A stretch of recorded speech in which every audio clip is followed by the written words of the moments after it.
meu papel nos livros é sempre de jornalista. Tá. Né? Eu me mantenho na minha irrelevância de jornalista. Você dá um passo pra trás, É, olha... que é o seguinte, imagina uma reportagem médica. Tá. Costumávamos achar que margarina faz bem. Novos estudos mostram que, na verdade, ela faz mal e manteiga é muito mais saudável. Ponto. Costumávamos achar que a guerra do o Brasil, a Inglaterra mandou Então, o Brasil... só te interrompendo, mas em cima desse exemplo que você falou da margarina, por exemplo, como você faria pra escrever isso? Você falaria com quem? Ah, não, isso, claro. Ah. Fala com os autores do estudo, com algum médico, para dar uma visão mais de fora, né? Entendi. A mesma coisa. Pô, tem um estudo aqui dizendo que o livro Maldita... O capítulo do livro, do meu primeiro livro sobre o Paraguai, por exemplo, é simplesmente um resumo do livro Maldita Guerra do diplomata Francisco Doratioto. Você não inventou nada, não chegou a conclusão nenhuma. É o livro do cara. É o livro do cara. Teve até uma crítica boa que um amigo meu fez, que falou, naquele capítulo ali você meio que resumiu, né? Você meio que resumiu. Deu uma resumida. Deu uma resumida e achei Copia, mais algumas mas não faz fontes. igual, né? E daí muita gente fala, pô, o professor não gosta que eu cite seu livro na escola, o cara fala que você é jornalista. Eu digo, bom, tudo bem. Então você pega, em vez de me citar, cita a fonte cita quem eu cito, entendeu? Exatamente. Enfim, é muito louco. E, cara, você sofreu um rage muito grande assim mesmo, assim, de atrapalhar trampo, essas coisas, ou foi tranquilo? Cara, isso foi meio que o que eu me propus, né? O que eu gosto de fazer da minha vida é discutir ideia, né? Mesmo uma ideia Cara, eu acho fantástico isso, né? Levantar, pelo menos discutir. Não é? Pois é. Então, uma vez eu lembro que eu tive o clique disso quando eu estava lendo um livro do Papa. Lembra aquele Papa conservador, o Bento XVI? Claro. E daí eu lembro que eu liguei pro Pondé, isso faz muito tempo, assim, e falei, pô, eu preciso entender esse Papa, qual que é a ideia, porque ele queria uma igreja menor e mais fiel, né? Ele falou, ele não se importava com a igreja perder fiéis. Entendi. Ele queria uma coisa menor mesmo e tal. É como poucos e bons, né, que eles falavam. E mais perto da raiz, né? Do catolicismo. Do catolicismo, né? E daí eu lembro que eu peguei um livro dele para ler chamado Sal da Terra. E eu sou assim, eu sou favorável ao aborto, por exemplo, cheio de regras e tal, cheio de coisas. Mas eu lembro que ele deu um argumento falando assim, olha, hoje em dia, qualquer coisa, existe uma ditadura da felicidade. Qualquer coisa que atrapalha a minha busca por prazer, por felicidade, é meu inimigo. Tem que ser eliminado. Então a menina tá ali, engravidou, pô, mas eu quero fazer um mochilão na Europa, isso tá me atrapalhando. Então, por causa dessa busca da felicidade, ela elimina aquilo, né? Eu falei, pô, que argumento interessante, entendeu? Não sei se eu concordo com ele, mas é interessante, né? Então é isso que eu gosto de fazer na minha vida, sabe? É discutir ideias sem preconceito, assim, né? Olhando de longe, assim. Mas qual foi a recepção de cara do livro? Então, muita gente gostou. Claro que vendeu o público, mas da crítica. Eu costumo dizer que ele é um sucesso e um fracasso de público e de crítica. Fracasso de público? Não, eu digo assim, metade do público odeia, metade gosta. Tá, não de venda, mas Tá. Maior parte dos historiadores não gosta e uma parte gosta. Então, e é engraçado que eu recebo muito e-mail de professor de história, professor enfim, orientador de tese, tudo, falando, o teu livro foi assim, ele foi uma lufada de ar fresco. Mas o cara não fala isso em público, entendeu? Ele só fala para mim privadamente, né? Então é bem curioso. E daí foi mudando, né? Porque isso é bem interessante também, porque quando o livro lançou, 2010, 2009, você falar que você era de direita ou que você não gostava da esquerda, era uma coisa meio... Você tem lepra? Você não tem um braço, né? E daí, de repente, você foi ganhando... Tinha só aqueles caras, o Alexandre Soares Silva, não sei se você conhece, o Rui Goiaba, uns caras muito bons, assim, que eram blogueiros e tal. Tá. E de repente foi pegando, foi entrando na moda, né? De novo. Foi ficando uma coisa elegante. Só que daí agora você está vivendo uma ressaca disso, né? Hoje tá...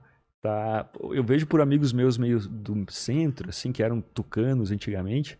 Hoje o cara tá muito à esquerda, entendeu? Parece que o Bolsonaro empurrou todo mundo pra esquerda, assim, né? O Lula empurrou pra direita. Pra direita pra caralho, né? O Lula, a Dilma, né? Principalmente a Dilma. E aí o Bolsonaro empurrou o pessoal pra esquerda, cara. É louco. E daí acaba que com isso eu vou junto. Muita gente me confunde com bolsonarista. Eu não sou bolsonarista, já briguei com o Bolsonaro, já discuti com ele várias vezes, já critiquei. Já discutiu publicamente, você tá falando? Não, a primeira vez foi numa época que o Bolsonaro falou que não quer trazer essa escória da Venezuela para o Brasil, esses imigrantes. Eu falei, gente, os Estados Unidos é feito de escória. Tem na Estátua da Liberdade você tem várias frases, né? E uma delas é alguma coisa do tipo... Trazem-me os doentes, esfomeados, farei com eles um grande país, né? E ali os bolsonaristas todos me odiaram, o Olavo de Carvalho também, tudo. Então isso já faz tempo, né, que aconteceu. E eu sou meio... Se você for me entregar, assim, eu sou Partido Novo, sou liberal, né? Sou um liberalzinho. Entendi. Padrão. Entendi. Mas essa tentativa de rotular as pessoas, e com você deve ter acontecer toda hora, tem meio um intuito para facilitar o cancelamento, né? É mais fácil você cancelar quando você rotula uma pessoa sendo bolsonarista ou comunista ou lulista, né? Alguma coisa assim. Não, isso tá muito na moda hoje, né, cara? Isso tá... Nossa, estou usando bastante essa palavra, né? Vou parar de falar. Mas isso está acontecendo muito. O Felipe Neto faz isso muito, né? Ele, em vez de discutir, você interdita o debate. Você dá um rótulo, em vez de discutir o argumento, o ponto... É legal que você fica me ajudando a completar as frases, né? Eu fiquei assustado com esse negócio do maconheiro que ele lembrou. Agora eu tô espertão aqui. Qualquer coisa eu te ajudo. Entendeu? Ele foi lá na galocha também. Tamo aqui pra te ajudar. Felipe Neto. E, em vez de você discutir argumentos, né? Falar pra pessoa, não, veja bem, não é isso. Você dá um outro lado... Você cola na pessoa um rótulo abjeto, racista, negacionista, revisionista, e interdita o debate. Fala, não vou discutir com essa pessoa. E isso é a pior coisa que pode acontecer, né? Isso é muito ruim. Ainda pior para problemas delicados, né? Tipo, para desigualdade entre brancos e negros, por exemplo, né? Tem uma história interessante sobre isso. Mas só antes de sair disso, no caso do Felipe, foi um exemplo a esmo ou ele te rotulou de alguma coisa? Ele me rotulou, ele falou que eu era revisionista e negacionista. Daí eu perguntei o que eu nego. O que exatamente eu nego? Tem uns doidos que falam que a escravidão brasileira foi boa para os africanos. Isso é ridículo, né? Eu nunca falei isso, não falo nada assim. Revisionista... Talvez... O termo revisionista... O que exatamente significa, né? Porque revisar uma coisa que esteja errado não é ruim. Né? Não sei. Enfim. O Malcolm Gladwell até tem, né, aquele escritor americano, tem um podcast que é revisionismo, esse é o nome do podcast e tal. Mas enfim, o negacionista é interessante, assim, porque esse termo surgiu com o Holocausto, né? Quem negava o Holocausto. Que ali é uma verdade absoluta. Não tem como não dizer que... Mas daí você usa isso para aquecimento global, daí fica estranho, entendeu? Porque assim, a toda hora você tem pesquisas novas, por exemplo, sobre sensibilidade climática. Sim. Que é o seguinte, você está fingindo que sabe o que eu estou falando. Eu sei alguma coisa. Aquela teoria de que a Terra ela tem ciclos mesmo de aquecimento, o ciclo natural, independente do que a gente faça, vai acontecer. Mas não sei se é isso que você está falando. Não, a sensibilidade é assim... Quanto a Terra vai esquentar se dobrar a quantidade de carbono, a concentração de carbono na atmosfera. Entendi. Daí os relatórios do IPCC falavam de 5 graus.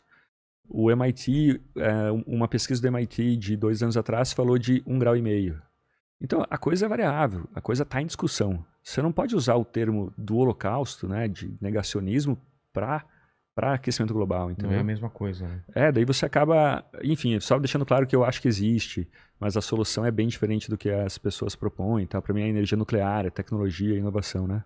Mas vamos lá. E daí você tem essa ideia de chamar a pessoa de racista e interditar o debate, né? Isso começou tudo, cara, com um sociólogo americano chamado Moynihan. Esse cara, em 1967... ele tentou entender o que estava acontecendo com as famílias negras. Porque o desemprego dos negros americanos estava diminuindo, mas os pedidos de assistência social estavam aumentando. Então o gráfico fazia uma tesoura, né? Um ia para baixo, a famosa tesoura de Moynihan. E daí ele foi para a rua, o cara era sociólogo democrata e tal. Para tentar entender, ele falou, olha, as famílias negras estão acabando.